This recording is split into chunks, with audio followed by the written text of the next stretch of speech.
ओम शांति। प्यारे रूहानी भाई बहनों, आज 6 फरवरी 2026 के हम बाबा के अनमोल मधुर महावाक्य सुनेंगे। ओम शांति।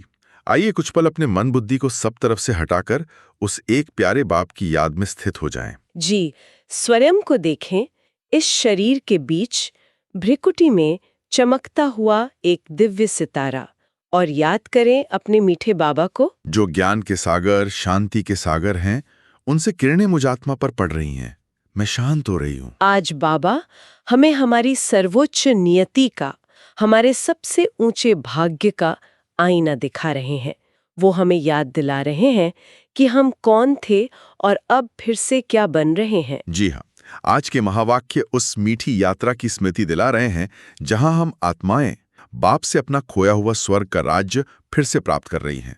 ये चढ़ती कला की यात्रा है। तो चलिए, इसी रूहानी नशे और गहरी शांति की स्थिति में स्थित होकर आज के बाबा के प्रेम भरे शिक्षण को अपने दिल और बुद्धि में समाते हैं। आज बाबा हम मीठे बच्चों को जो सार सुना रहे हैं वो हमारे सारे दिन के पुरुषार्थ का आधार है, हमारी आत्मिक स्थिति का फाउंडेशन है।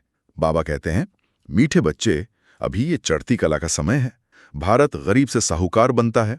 तुम बाप से सतयुगी बादशाही का वर्षा ले लो। वाह, मीठे बच्चे, बाबा के इस एक शब्द में कितना प्यार, कितनी अपनेपन की भावना समाई हुई है ना? जब वो हमें मीठे बच्चे कहते हैं तो हमारी सारी थकावट दूर हो जाती है।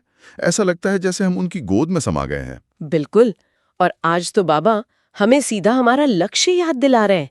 वो कह रहे हैं कि बच्चे, अब निराश होने का समय नहीं है। जी, द्वापर कलयुग की जो उतरती कला थी वो पूरी हो चुकी। अब तो केवल ऊपर उठने का, अपनी कलाओं को फिर से भरने का समय है। ये कितना बड़ा आश्वासन है। दुनिया में चारों ओर जब गिरावट की बातें हो रही हैं, तब हमारा बाबा हमें खुशखबरी सुना रहे हैं कि बच्चे, तुम्हारे लिए और पूरे भारत के लिए अब चढ़ती कला का समय शुरू हो गया है। जी, और ये चढ़ती कला सिर्फ हमारी व्यक्तिगत आत्मा की नहीं है। बाबा का विजन कितना विशाल है। वो कहते हैं, भारत गरीब से साहूकार बनता है। हमारे पुरुषार्थ के साथ पूरे भारत का भाग्य जुड़ा हुआ है। जी, बाबा कहते हैं, तुम बाप से सतयुगी बादशाही का वर्षा ले लो। बाबा हमें अधिकारी आत्मा बना रहे हैं। वो हमें भीख मांगने को नहीं कह रहे, वो हमें हमारा जन्मसिद्ध अधिकार याद दिला रहे हैं। इस वर्षा शब्द में कितना अधिकार और नशा है। जैसे एक लौकिक बच्चा अपने पिता की संपत्ति का वारिस होता है, वैसे ही हम आत्माएं अपने पारलौकिक पिता शिव बाबा की सारी शक्तियां, सारे गुणों और सत्यु की बादशाही के वर्षे के अधिकारी हैं। तो आज सारा दिन इसी एक स्मृति को बुद्धि में रखना है कि मैं चढ़ती कला में स्थित आत्मा हूं। मैं निराश नहीं हो सकती, मैं उदास नहीं हो सकती, क्योंकि मेरा बाबा मेरे साथ है और ये ऊपर उठने का समय है। और मैं कोई साधारण आत्मा नहीं, मैं भारत को साहूकार बनाने के ईश्वरीय कार्य में बाबा के मददगार सहयोगी आत्मा हूँ। मैं अपना पूरा वर्षा लेने वाली अधिकारी आत्मा हूँ। अब बाबा आज एक बहुत ही गहरा प्रश्न पूछ रहे हैं, जिसके चिंतन से ज्ञान का एक अनमोल रत्न स्पष्ट हो जाता है। बाबा पूछते हैं, प्रश्न बाप का कौन सा टाइटल श्री कृष्ण को नहीं दे सकते हैं? ये प्रश्न सुनते ही बुद्धि में मंथन शुरू हो जाता है ना। श्री कृष्ण, जिन्हें हम 16 कला संपूर्ण सर्वगुण संपन्न कहते हैं, ऐसा कौन सा टाइटल हो सकता है जो हम उन्हें नहीं दे सकते पर बाप को दे सकते हैं? जी, ये बहुत सुंदर पहेली है और अब बाबा इसका उतना ही सुंदर जवाब देते हैं। बाबा कहते हैं, उत्तर, बाप है गरीब निवाज। श्री कृष्ण को ऐसे नहीं कहेंगे, वो तो बहुत धनवान हैं। उनके राज्य में सब साहूकार हैं। बाप जब आते हैं तो सबसे गरीब भारत है, भारत को ही साहूकार बनाते हैं। तुम कहते हो हमारा भारत स्वर्ग था, अभी नहीं है, फिर से बनने वाला है। गरीब निवास बाबा ही भारत को स्वर्ग बनाते हैं। वाह, बाबा ने कितने सरल शब्दों में कितना गहरा राज खोल दिया। गरीब निवाज अर्थात जो गरीबों पर कृपा करते हैं, जो गरीबों का उद्धार करके उन्हें संपन्न बनाते हैं। बिल्कुल, ये टाइटल तो उसी पर लागू हो सकता है जो उस समय आता है जब दुनिया पूरी तरह से गरीब हो चुकी हो। श्री कृष्ण तो स्वयं सतयुग के राजकुमार हैं। उनके राज्य में तो गरीबी का नाम निशान तक नहीं होता। वहां तो हर कोई साहूकार है। जी, वो तो साहूकारों की दुनिया के मालिक हैं। उन्हें गरीब निवास कैसे कह सकते हैं? ये टाइटल तो सिर्फ और सिर्फ हमारे प्यारे शिव बाबा का ही हो सकता है, जो तब आते हैं जब भारत और पूरी दुनिया आत्मा, मन, तन, धन हर रीति से कंगाल हो चुकी होती है। जब हम आत्माएं अपनी शक्ति खोकर, गुणों से खाली होकर, शांति और सुख के लिए भटक रही होती हैं, तब वो आकर हमें ज्ञान धन से, योग बल से और भविष्य 21 जन्मों की बादशाही से मालामाल कर देते हैं। तो ये गरीब निवाज का टाइटल सिर्फ निराकाश शिव बाबा का है, जो इस पतित कलयुगी दुनिया में आकर हम गरीब बच्चों को फिर से पारस बुद्धि और साहूकार बनाते हैं। श्री कृष्ण तो साहूकारी का फल है, पहला पत्ता है, लेकिन बीज तो शिव बाबा हैं। जब सारी दुनिया दुख और अशांति की गरीबी में है, तब हमें तीनों लोकों का मालिक बनाने वाला, हमें साहूकार बनाने वाला बाप मिला है। और बाबा हमें भी मास्टर गरीब निवाज बनने की प्रेरणा देते हैं। जो भी आत्माएं आज गुणों से, शांति से, खुशी से गरीब है, उन्हें हम अपने बोल से, अपने कर्म से, अपनी शुभ भावनाओं से ज्ञान दान देकर साहूकार बनाने की सेवा करें। अब हम आज के शिक्षण की गहराई में चलेंगे। बाबा ने आज आत्मा और परमात्मा के यथार्थ स्वरूप पर बहुत सुंदर प्रकाश डाला है। बाबा कहते हैं, जैसे आत्मा गुप्त है और शरीर प्रत्यक्ष है, आत्मा इन आंखों से देखने में नहीं आती है, इनकॉग्निटो है। आत्मा खुद कहती है, मैं निराकार हूं, यहां साकार में आकर गुप्त बनी हूं। बाप कहते हैं, जैसे तुम गुप्त हो, मुझे भी गुप्त आना पड़े। ये कितना अद्भुत रहस्य है। हम आत्माएं जो इस शरीर की मालिक हैं, वो स्वयं ही गुप्त हैं, इनकॉग्निटो हैं। जी। दुनिया शरीर को ही देखती है, शरीर को ही मैं समझती है, लेकिन असली मैं जो चैतन्य शक्ति हूँ, वो तो इन आंखों से दिखाई नहीं देती। और हमारा प्यारा बाबा जो परमात्मा है, वो भी इसी नियम से बंधे हैं। जब वो इस सृष्टि पर आते हैं, तो वो भी एक साधारण भाग्यशाली तन में गुप्त रूप से आते हैं। वो कोई सोने चांदी के शरीर में या आकाश से गर्जना करते हुए नहीं आते। यही तो बाबा की सबसे बड़ी निरहंकारिता और सादगी है। सारे विश्व का रचयिता होकर भी वो इतने साधारण वेश में आकर हम बच्चों का भाग्य बनाते हैं कि दुनिया उन्हें पहचान ही नहीं पाती। तो हमें भी इस ज्ञान से अपनी आत्मिक स्थिति को पक्का करना है, सारा दिन अभ्यास करना है कि मैं ये शरीर नहीं, मैं एक गुप्त अशरीरी आत्मा हूं और मैं अपने प्यारे अशरीरी बाबा से बात कर रही हूं, जो इस साकार तन के द्वारा मुझे पढ़ा रहे हैं। जब ये स्मृति नेचुरल हो जाती है, तो देह अभिमान सहज ही मिट जाता है। फिर हम लोगों के शरीर को देखते हुए भी उनके अंदर विराजमान आत्मा को देखने लगते हैं। हमारी दृष्टि बदल जाती है। वाह! आगे बाबा हमें हमारे अपने ही देश भारत की सच्ची कहानी सुना रहे हैं। बाबा कहते हैं, हमारा भारत तो बहुत साहूकार था, दुख की बात नहीं थी। सतयुग में दूसरा कोई धर्म नहीं था, एक ही देवी देवता धर्म था। अभी बहुत गरीब है, अब फिर बाप आए हैं साहूकार बनाने। वाह! अपने भारत का ऐसा स्वर्णिम इतिहास सुनकर दिल गर्व से भर जाता है। बाबा हमें याद दिला रहे हैं कि यही भारत भूमि स्वर्ग थी, सोने की चिड़िया थी। जी, यहाँ सुख, शांति, पवित्रता और समृद्धि अपने चरम पर थी। और सबसे महत्वपूर्ण बात, वहां सिर्फ एक ही धर्म, एक ही राज्य, एक ही भाषा थी। इसलिए कोई टकराव, कोई लड़ाई झगड़ा नहीं था। बाबा हमें हमारी मूल संस्कृति की याद दिला रहे हैं। पर समय के चक्र में वही भारत आज हर रीति से गरीब बन गया है। लेकिन बाबा हमें निराश नहीं होने देते। वो तुरंत खुशखबरी सुनाते हैं, अब फिर बाप आए हैं साहूकार बनाने। ये वाक्य सारे दुख हर लेता है। वो तो अपनी बादशाही को निश्चिंत होकर भोगते हैं। लेकिन अब संगम पर हमें ये ज्ञान मिला है, तो हमें एक शुभ चिंता लगी है कि हम जो इतने ऊंच सतो प्रधान थे, अब फिर से वैसे कैसे बने। और इसी चिंता का समाधान करने के लिए बाबा हमें सहज राजयोग सिखा रहे हैं। तो हमें कितना नशा होना चाहिए कि हम भारत के उसी स्वर्णिम भाग्य को फिर से जगाने के कार्य में निमित्त बने हुए हैं। हम बाबा के साथी हैं, उनके मददगार हैं। अब बाबा सोमनाथ मंदिर का उदाहरण देकर एक बहुत गहरा आध्यात्मिक रहस्य समझा रहे हैं।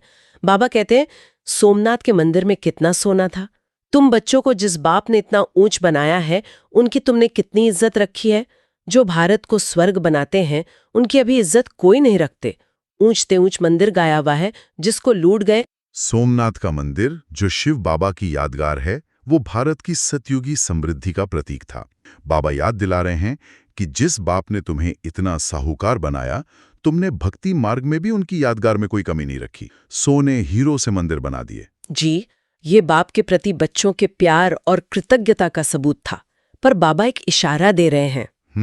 जब हम आत्माएं कलाहीन हुई, जब हमारी आत्मिक शक्ति क्षीण हो गई, तो हम उस यादगार की भी रक्षा नहीं कर पाए। उसे भी लुटेरे लूट कर ले गए। ये भारत के आत्मिक और भौतिक दोनों पतन का प्रतीक है। बाबा कहते हैं कि लक्ष्मी नारायण के मंदिरों को किसी ने नहीं लूटा, क्योंकि वो तो राज्य के मालिक थे, पर शिव जो रचयिता हैं उनकी यादगार को लूटा गया। इसका गहरा अर्थ ये है कि जब बाप का परिचय ही गुम हो गया, जब हम बच्चे ही पुजारी बन गए, कमजोर हो गए, तो हम बाप की महिमा की रक्षा कैसे करते? अब वही भाव फिर से आकर हमें इतना शक्तिशाली बना रहे हैं, हमें ज्ञान और योग से इतना भरपूर कर रहे हैं कि हम फिर से पूज्य बन जाएं।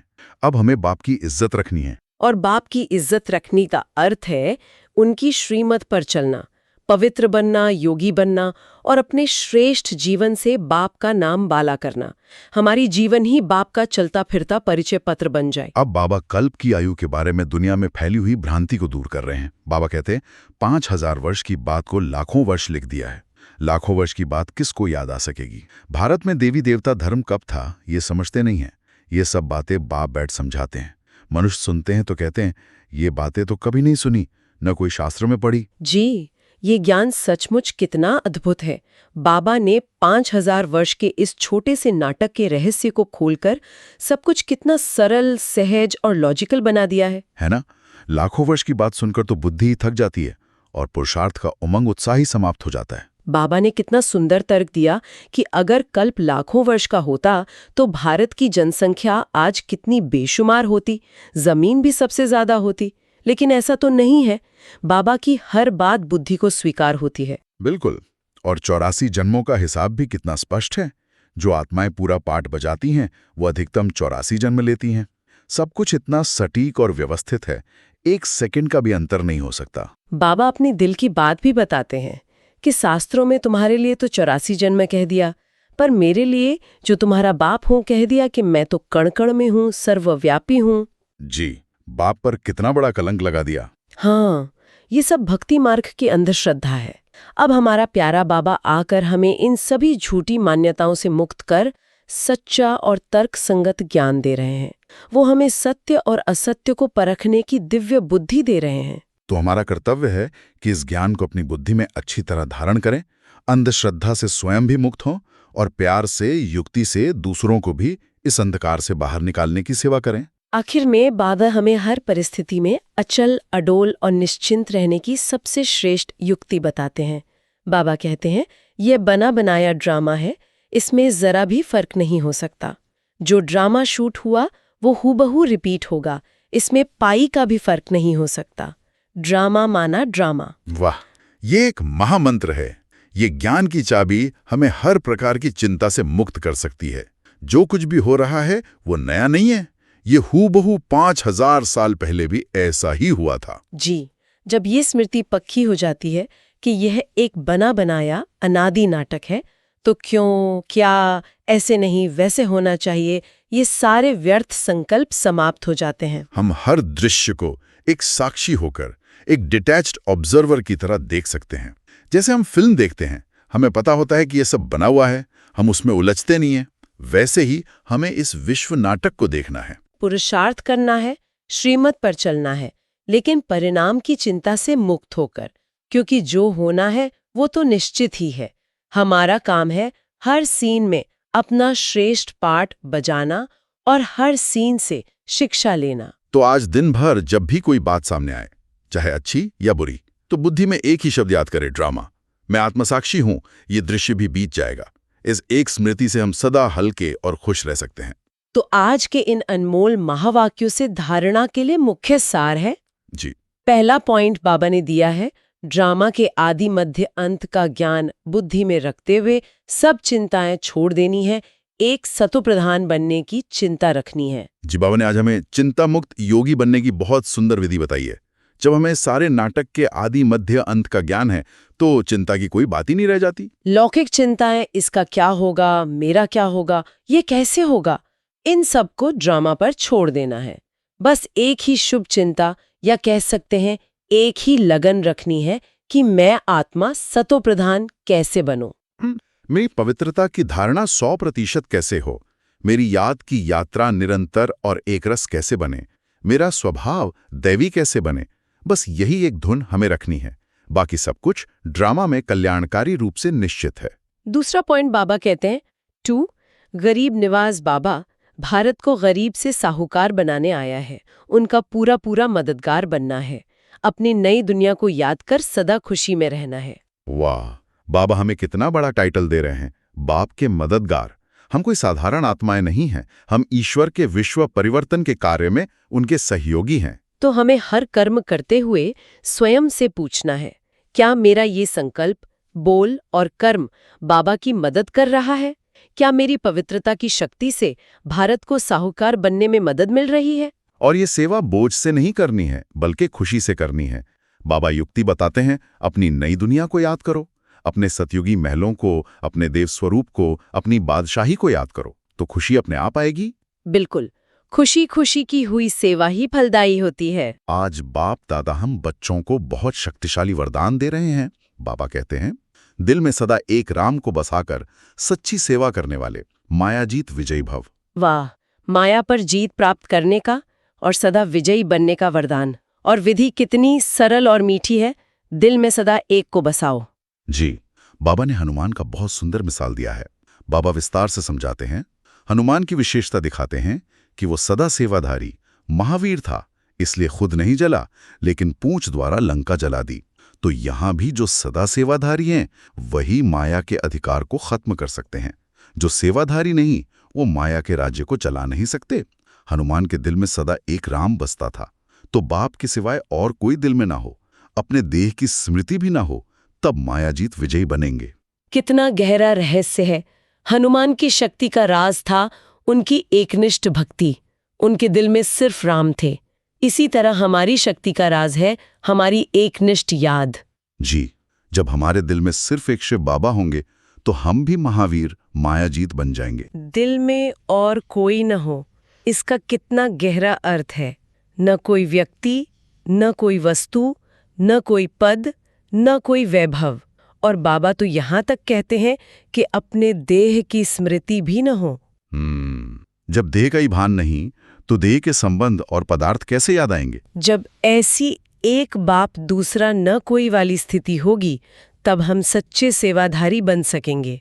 और जो सच्चे सेवाधारी हैं, वही अपनी योग अग्नि से माया की लंका को, अर्थात अपने अंदर और विश्व में व्याप्त विकारों के राज्य को भस्म कर सकते हैं। तो आज हमें इस वरदान को अपने स्वरूप में लाने का पुरुषार्थ करना है।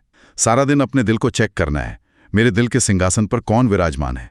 क्या सिर्फ एक बाबा है, या अभी भी दुनिया की कोई छोटी मोटी चीज ने कोना पकड़ रखा है? जी, और सच्ची दिल से सेवा में तत्पर रहना है। जो सेवा में व्यस्त रहता है, वो व्यर्थ से सहज ही बच जाता है। सेवा ही मायाजीत बनने का सबसे बड़ा सुरक्षा कवच है। और आज का स्लोगन हमारे अभ्यास को और भी गहरा करने के लिए एक शक्तिशाली सूत्र है। बाबा कहते हैं, जैसे आत्मा और शरीर कंबाइंड हैं, ऐसे आप बाप के साथ कंबाइंड रहो। वाह, कितना सहज और कितना पावरफुल स्लोगन है। आत्मा और शरीर का साथ तो इतना नेचुरल है कि हमें कभी याद भी नहीं करना पड़ता। ये तो स्वतः है।